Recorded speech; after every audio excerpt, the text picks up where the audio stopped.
listening to I Am Refocused Radio with your host, Shamaya Reed. This show is designed to inspire you to live your purpose and regain your focus. And now, here's your host, Shamaya Reed. Hey, welcome to I Am Refocused Radio, man. We are here once again, and today we have another show lineup for y'all, man. We have a certified guest, a certified specialist, man. He's Brady Ross. He's a ICF certified professional coach, and he's also the president of Oklahoma/Arkansas ICF chapter. He's the author of 7 Steps to Dominate Your Day and Crush Your Goals. Man, today we're going to have some fun learning about his story because he has a pretty amazing story. So first and foremost, I want to welcome you, Brady, to the show. How you doing, man? I'm doing great. Thanks for having me. So, man, thanks for taking time talking to us on our show today. You also have a podcast yourself, Motivation for Regular People. We'll talk about that a little bit later. But, man, you are an author, and like I said, you're also ACC, Associate Certified Coach with the International Coaching Federation. Kind of tell our audience a little bit about that backstory. What inspired you to want to become a professional coach? You know, it was funny. I didn't consider it until right after the pandemic started, and I had lost my job a few months before and was wrestling with what I wanted to do next and had kind of started doing some gig work. I was actually working shopping and delivering groceries, and it was originally just going to be something that I did in the interim while I looked for a new job, and I ended up doing well enough financially that I was able to do it full time and also spend a lot of time with my family, which was very important to me. But I always knew that it wasn't something that I wanted to do forever. And I remember having a conversation with a friend one day, and we were just kind of talking about life and career stuff. And out of the blue, he says, I think you should pursue coaching. I think you would like it. I think you'd be good at it. And this was a friend who wasn't doing coaching as his primary job, but did some coaching on the side. And initially, I didn't think much of it. I thought he was just making conversation. But later that week, he texted me and said, again, hey, I think you should look into coaching. If you ever want to talk more about it, let me know. And so we connected, and he told me a little more about what coaching was, at least the kind of coaching that he was doing. And I found it really interesting. And so he referred me to the organization where I ended up doing my coach training. It's an online coach training platform called Coach Approach Ministries. And so I took classes with them. I got my coaching hours, and last September was able to finally get my ICF certification. So it's been a blast. I love coaching. I believe that in the world of adult learning, coaching is unique because in coaching, the coach is not always the subject matter expert, but coaching is more about the style of conversation, and it's the coach's ability to listen well and ask powerful questions that bring out new awareness. So it's a ton of fun, and it's something that I really enjoy getting to do. And man, that leads up perfectly right into your book, man, that you authored. It's on Amazon, and people can go get it like right now, or just wait at least until after the show is over. It's 7 Steps to Dominate your Day and Crush Your Goals. I mean, that title alone, it sounds pretty awesome. I mean, if I saw that title the first time, I'm like, okay, I'm gonna have to check this out. But there's always a backstory behind these books. So when you wrote this book, 7 Steps to Dominate Your Day and Crush Your Goals, I mean, were you crushing your goals all the time, or what inspired you to write this book, man? You know, I feel like in the book, I don't just share the 7 steps, which are the 7 daily habits that I practice every day, but I really share a lot of myself and my heart and my past and my story. Because to answer your question, no, I have not always done this well. And that's really what inspired the book, and in a lot of ways inspires this platform that I'm working to build. I think back to when I was 18 years old. I just graduated high school. I was starting college. I weighed almost 300 pounds. And despite what I may have thought at the time, it wasn't muscle weight. I wasn't just a big stocky guy. Like, I had a real problem with overeating, not taking care of myself. I didn't feel comfortable wearing certain types of clothes just because of the way that it felt or because of the way that I thought it made me look. I struggled sometimes to put myself out there in relationships. I really just, in a lot of ways, lacked confidence. And I mentioned this in the book, but I think if you would have asked me at the time, I would have told you that success was predestined. I thought that people who were in better shape than me had better genes, and I thought that people that made better grades were just smarter than me, or maybe school came easier to them. But everything changed when I realized I had more control over my life and over my trajectory than I thought. And I'd be lying to you if I said there was some sort of like rock bottom moment or this, light that was shining that instantaneously made me realize this. It was really more of a gradual process. But over time, as I began to learn about the power of small habits repeated consistently over time, it changed everything for me. I lost the weight. I started exercising. I ended up competing in multi-sport races. I improved my study habits. I got organized. I made 3Ds my freshman year of college. And afterwards, I think I made, maybe 2 or 3 Bs the entire way through the rest of college. And then I only made 2 Bs in my entire time in graduate school, getting 2 degrees. But really everything changed when I realized, I don't have to do anything big, anything instantaneous. I can do little things consistently every day. And over time, the results, the outcome will be massive. And so that's really what the book is, as I talk about the 7 things that I try to do every day to better position myself for success. And I'd be lying to you if I said that I do these things perfectly every day. But that's the cool thing, is I feel like we don't have to be perfect. We just have to win more often than we lose. And if you can do that, eventually you're going to see results that begin to compound. And that's exactly why I said that question that way, because I know that you wouldn't be on shows talking about your awesome book if you were perfect, man. I mean, that's the beauty of life. People who are doing amazing things, they usually have a story. They usually have something that challenged them along the way in some way, somehow, that birthed greatness for them to continue and to not give up. And that sounds a little cliche, but it's true. I mean, for you mentioned some of your challenges in college. I mean, and also your weight. So for those 2 things, how did you kind of like prepare yourself to make your next moves to where you are today, where now you're on platforms, not just speaking about your life, but, speaking about the book? How did you prepare yourself to make those decisions? Because it's not like you just sat around. You took action at some point. Yeah, it's funny, looking back on that time in my life, the reason that I started going to the gym on a regular basis is because I had friends that were going, and it was just like we were all living in the dorms together. And so I thought, well, if that's what they're going to do, that's maybe what I should do too.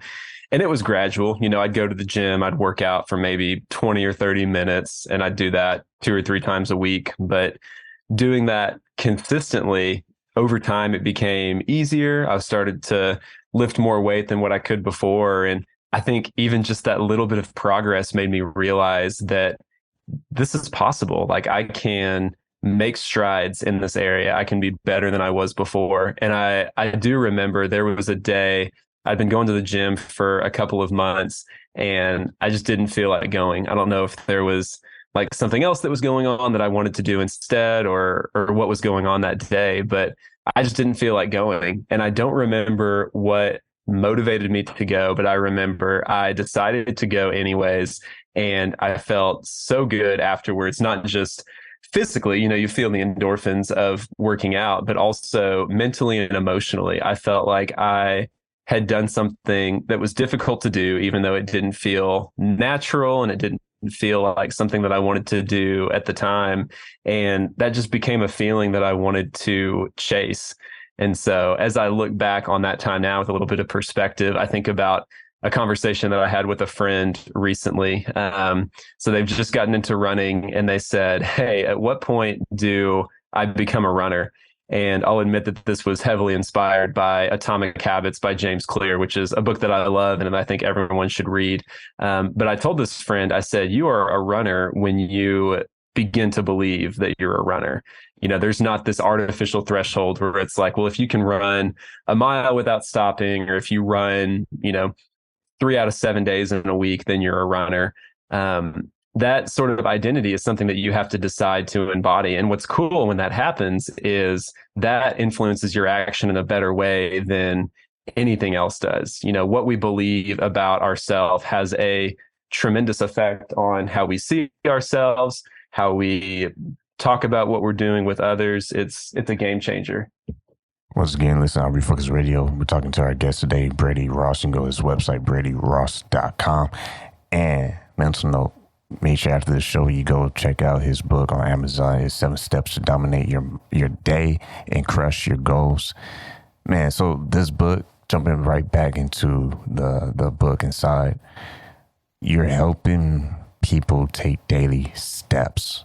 So like you were alluding to earlier, this is a consistent decision-making skill that I'm going to get up and I'm going to do something. All right. I may not be great at it, but over time, like you said, exercising at the gym, you can't help it get a little bit better, but no one's going to deadlift 400 pounds. We're not talking about that. It's not that type of book. It's helping them break down, in a very simple form, if you will. So tell us on that in the audience, how you broke up the chapters in the book to help illustrate them some daily action. Mm-hmm. Yeah, absolutely. And it's cool, as I hear you talk, a quote comes to mind from another one of my favorite authors, John Acuff, where he says, don't compare your beginning to someone else's middle. And so the way he talks about this, he says, if you want to be a speaker, if you want to go to conferences and share your message, you shouldn't compare yourself to Brene Brown. Brene Brown has been writing books and doing TED Talks and speaking at conferences for a number of years. You're not going to be at that threshold on day one. You shouldn't compare yourself to where someone else who's, way further down the road ahead of you where they are. You should compare yourself to where you were yesterday. And that's where we begin to see improvement. I love that idea of just trying to get marginally better every day, get 1% better every day. And if you can do that, it may not seem like much in the moment, but you're going to look back after a year and you're going to be nearly 3.5 times better than you were before if you're able to get 1% better each day consistently. But to answer your question about the book, the chapters are fairly short. There's an introduction where I kind of share my story and my heart behind writing the book. The next 7 chapters are the 7 daily steps, everything from planning your day, which is thinking ahead of time about what you want to accomplish each day. There's kind of a coaching element behind that as well. A big part of coaching sessions with clients is designing the agreement. And by that, I mean, at the beginning of the session, we decide what, and I shouldn't say we, because it's really the client driving the agenda, but it's deciding what success will look like for that conversation. By the end of our time together, what do you want to know? Where do you want to be? What do you want to be ready to do? But I think that you can bring that same sort of concept into planning each day. So we're recording this on a Monday, Sunday night, you sit down and you think, okay, what do I want to accomplish on the next day, which is Monday? What do I want to be true at the end of the day? And if you can do that, you'll already be miles ahead of where so many other people are, because they begin their day without a plan and they're just hoping to stumble into success accidentally. You don't want to leave things up to chance. You want to know before the day begins where you hope to be when the day is over, and planning your day will help you do that. Next, we talk about getting active. And to me, you kind of alluded to it earlier in the conversation as well, but this is not about being a world-class athlete. Like, you don't have to do CrossFit, you don't have to run Ironmans, but a little bit of physical activity each day will improve your physical health. It'll also make you mentally sharper. It will increase your energy levels, which will improve the quality of the work that you do and the quality of the conversations that you have. That's getting active. We talk about learning, just continuing to increase the amount of information that you have in your brain. That's going to enrich your conversations. That's going to enhance your creativity. Step 4 is about the food that you eat. This one was a very personal chapter for me to write because throughout my life, I have struggled with overeating tendencies. But I will also say few things, if any, have enhanced the quality of my work and just the way that I feel every day. More than strategically choosing what I am going to eat each day, limiting my calories, choosing the right foods, really focusing on, high protein, low fat, and low carb foods. Also drinking a lot of water helps me as well. Step 5 is about how you shut down at the end of every day. And so I don't think that I included this in the book, but I think about an example that I read in a book called Boomtown. So I'm from Oklahoma City. The book Boomtown, I think it was written by Sam Anderson a few years ago, but he tells stories about Oklahoma City and how Oklahoma City grew to become what it is today. And there is a lot of overlap with our professional basketball franchise here, which is the Oklahoma City Thunder. And they tell a story about the Thunder's general manager, a guy named Sam Presti, and how he will go through the practice facility. And it seems very like neurotic, but he will take each of the basketballs and position them exactly the same way so that the brand on the basketball that reads Spalding is pointed directly out. And again, all of the basketballs are pointing the same way. And so I think about that as I think about this chapter, because that level of order is inspiring to me. And it's something that I can really relate to. I feel like achieving, not that I'm, that's the same way as he is maybe with the order that I put in my life. But I feel like if I'm able to have some degree of order with, the way that my environment is set up and the way that I plan and prepare for every day, it decreases the chances that things go off the rails, if that makes sense. So anyways, I'm rambling a little bit now, but this chapter on cleaning your slate is all about how you prepare your environment for success for the next day, but then also just putting things back into place from the day before. Step 6 is about connecting. This is just about building relationships with the people around you, investing in others. Really, that's what makes life worth living. It's not just about what we do, and it's really not even primarily about what we do, but it's about the connections that we have with the people around us. And then the chapter that is probably the hardest for me to apply is the final chapter about rest. I consider myself a high performer, and so I just like to go without ever taking a time to breathe. But I think that we all have to figure out, how are we going to recharge? How are we going to rejuvenate? And as I talk about this, I think about a quote from a man named John Mark Comer. He wrote a book called The Ruthless Elimination of Hurry. And it's a spiritually oriented book, but I think that it resonates with people who aren't religious as well. He says that a lot of times the activities that provide us with true rejuvenating rest are the ones that require a little bit of an investment on the front end. So how that resonates for me is, I get to the end of the day and maybe I just want to scroll through social media on my phone, or maybe I want to just watch 2 or 3 episodes of whatever show on HBO Max or Netflix I'm streaming. But what will really give me energy that I can use, for the next day and the days to follow is doing more meaningful activities like reading or talking with my wife. Engaging in some other sort of hobby, things that may require a little bit of energy on the front end, but that have so much more in return to offer me as well.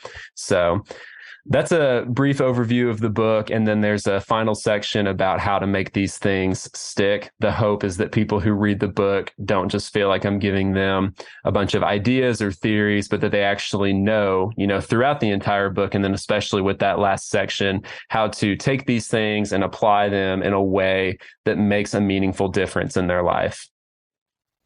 Yeah, I mean, that's a great preview, man, for people to consider before buying it on Amazon and reading for themselves. Once again, talking to Brady Ross and his book, 7 Steps to Dominate Your Day and Crush Your Goals. And I want to highlight the bolden words: dominate your day and crush your goals. It's 2 things within each step you're making decision and then you're following that decision with commitment to follow through. Like you're not just like, I'm gonna do it and then you don't do it. For you, how important have you discovered follow through? Like whatever you decide you're gonna, attempt, try, whatever. How important is it for people to understand why you must follow through what is you're being intentional about versus like, oh, that's a great idea, but then you don't do it for like 2 years? Mm-hmm. Yeah. So as I hear you ask that question, the thought that comes to mind, Craig Groeschel talks about when it comes to discipline, we have to choose our pain. And here's the reality. People don't like to talk about this, but it's always true. Every decision that we make has both a cost and a reward. There is no such thing as a decision that you make that does not also come with some sort of cost. Even if the cost is simply by saying yes to this opportunity, I'm saying no to other opportunities. But everything comes with a cost and a reward. And so when it comes to discipline, let's say that my goal is I'm going to get up early and go to the gym for a workout before my day starts. Either decision that I choose to make, there's both a cost and a reward. The cost of going to the gym is I have to wake up early. I have to go exert energy. If I want the workout to have a meaningful impact, it's probably going to be something that is hard, something that makes me stretch myself. I'm going to sweat. It's going to be uncomfortable, but the reward is improved energy, better physical condition. For me, it's more positivity. I can tend to get a little bit grumpy when I don't work out. I need that endorphin release to be in the best frame of mind possible. So anyways, with that decision, there's both a cost and a reward. The same is true if you choose to hit snooze on your alarm and stay in bed. You get the instantaneous reward, which is you don't have to get up, you get to sleep in, you get to stay in your bed where it's warm, but there's also a cost there. And that cost is not only do you miss your workout, you don't improve in your physical condition, your mood might not be the same as it is, but you also have to live with that recognition that you're leaving something on the table and you're not reaching your potential. And here's something else that's important to mention as well. Our brains are neurologically hardwired to pursue the short-term outcome. Our brains view it as something that is more certain. And so you shouldn't feel guilty if you prefer to stay in bed over getting up early and going to the gym and working out, because that's how your brain is trained to react. At the same time, you have to recognize that our long-term aspirations and our short-term goals don't always work in tandem with each other. And so if you're always choosing that short-term outcome that you desire, even if you're neurologically hardwired to gravitate in that direction, you're never going to reach the long-term potential that you could otherwise if you're willing to make the hard decision or, pursue the more difficult route. And that's some good points that you made there. And for someone listening, I mean, it's really nothing is too difficult if you are determined, right? Because once you made up in your mind that you're going to take this route to work, most likely you're not going to just randomly, oh, let me go to this street and do a different route. What I'm trying to say is, once you made up in your mind that you're going to do something, even if it is difficult at first, eventually it's going to be better. Eventually it's going to make sense. Eventually it's going to help you grow. And I like how you talked about the risk of losing valuable time if you take the easy way out. And I think that's what it comes down to. You end up losing valuable time that you can never get back. Mm-hmm. So if you spend the rest of your, or I should say, if you spend like 3 years just taking the easy shortcuts or taking the easy way out, I think eventually time will catch up with you. Yeah, that's a great point. The only time that we're guaranteed is the time that we have right now. There is so much in life that is outside of our control. And so, yeah, when you look at it that way, it definitely increases that sense of urgency to do something meaningful with the time that you have and not wait to live the kind of life that you want to live. I'll also add, when you talk about making hard decisions, it is something that becomes easier over time. It is cool how we're able to develop and grow and transform as we make things like discipline and motivation a habit.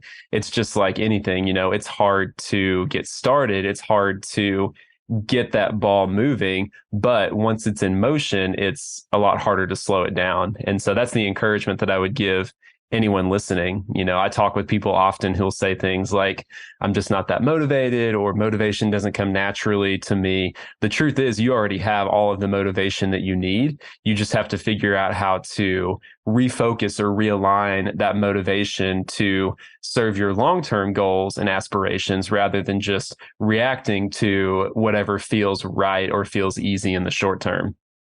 Yeah, you never hear people complain about receiving money. It's usually, the opposite.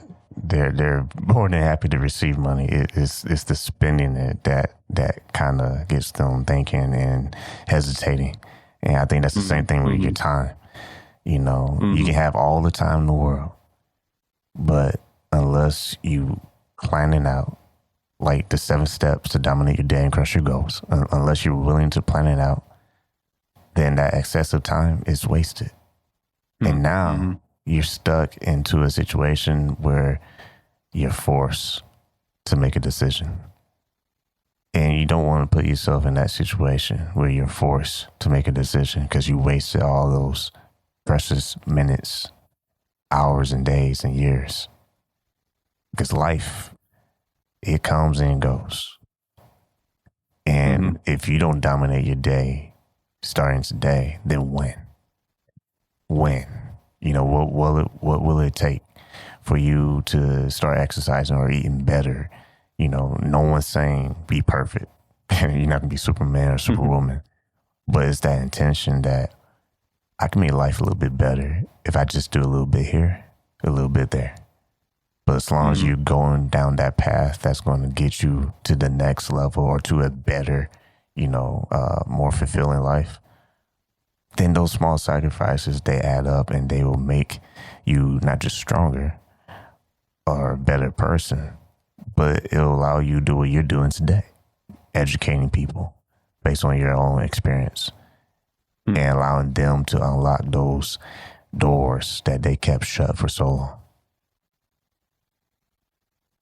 Yeah, absolutely. I had a friend ask me one time in regards to how I spend my time. He said, are you spending it? Are you sharing it? Or are you investing it?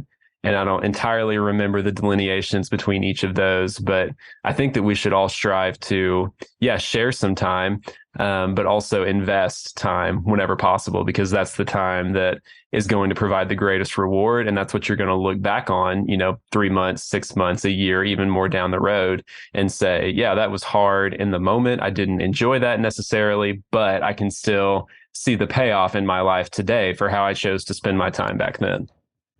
Man, perfect. So once again, listen to Refocus Radio, talking to our guest, Brady Ross. You can go to his website, bradyross.com, and get his book. Anywhere you can buy a book. It's 7 Steps to Dominate Your Day and Crush Your Goals. I suggest you don't wait, man. After this show is over, go to Amazon, check it out. And also his podcast, real quick. Check out his podcast, Motivation for Regular People.